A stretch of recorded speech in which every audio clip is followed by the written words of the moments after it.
نور مقدم والا کیس تھا، وہ ہائی لائٹ ہوا، ساری چیزیں ہوئیں، لیکن جو سارا قتل کیس ہے آپ سمجھتی ہیں کہ اس کو بھی اسی طرح لیا جا رہا ہے؟ اس کو اس طرح نہیں لیا جا رہا،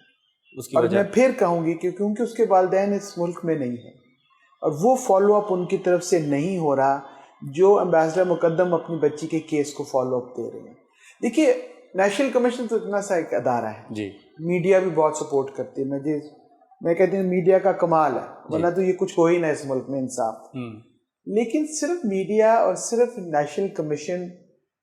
کیا کر سکتا ہے؟ تو گھر والوں کو کھڑا ہونا پڑے گا، اور اب یہ اویئرنیس آ رہی ہے۔ جب میں نے فاطمہ کے والد سے کہا کہ آپ نے اپنی بچی کیوں پیر کے حوالے کی اتنی چھوٹی عمر کی، تو اس نے کہا کہ میری بیوی نے اس لیے وہ بچی حوالے کی کہ اس کا بھائی جیل میں ہے اور پیر صاحب نے کہا تھا کہ میں جیل سے اس کو چھڑوا دوں گا۔ اچھا، اب میں نے پھر اس کو سنائی بڑی سخت، کیا میں کرتی، تکلیف بھی تھی مجھے کیونکہ اس کی بچی تھی، میری تو بچی نہیں تھی، ان کو تکلیف زیادہ ہوگی، لیکن مجھے اتنا دکھ ہوا۔ میں نے اس کی ماں سے پوچھا، میں کہا تم اتنی ظالم ماں ہو، تم نے اپنی بچی کو، اور جب میں نے اسے پوچھا کہ کتنی بڑی تھی تو اس کی ایک چھوٹی سی بچی ساتھ بیٹھی تھی، یقین کریں کہتے اس سے چھوٹی تھی فاطمہ۔ لیکن اسی کے ساتھ ساتھ میڈم اگر آپ دیکھیں تو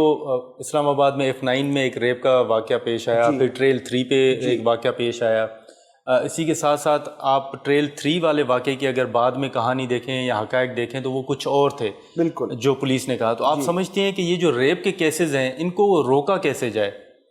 دیکھیے ایک تو معاشرے میں ہمیں ٹوٹل اویئرنیس لانی ہوگی۔ اب نور کے جو کیس میں پڑوسی تھے، میں سمجھتی ہوں وہ بھی بہت بڑے گناہ گار ہیں، سو رہے تھے، وہ کیا کر رہے تھے، ان کو آوازیں نہیں آ رہی تھی، اتنا کچھ ہو رہا تھا نیکسٹ ڈور۔ اسلام آباد میں تو کوئی دروازہ ہی نہیں کھولتا،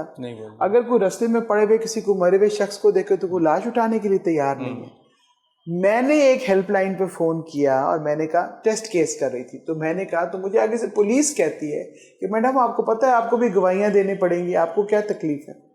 پولیس نے مجھے کہا، میں نے کہا خاوند بیوی کو مار رہا ہے، آپ جلدی پہنچے۔ میں دیکھی تھی پولیس کتنی دیر میں آتی، وہ مجھے ڈسکریج کر رہا تھا پولیس والا، کہہ رہا تھا آپ کو پتہ ہے کتنی پیشیاں آپ بھگتیں گی۔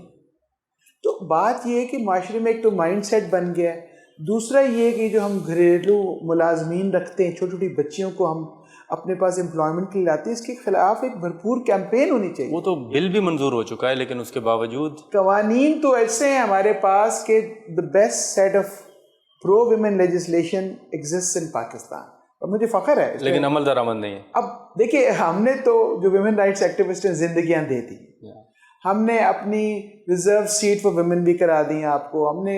آپ کو قوانین بھی بنا دیے، حدود آرڈیننسز کو امینڈ کروایا، آنر کلنگ کا بل بنا، اب کیا کچھ کریں؟ ابھی بات یہ ہے کہ آپ کچھ ذمہ داری معاشرہ بھی اٹھائے نا۔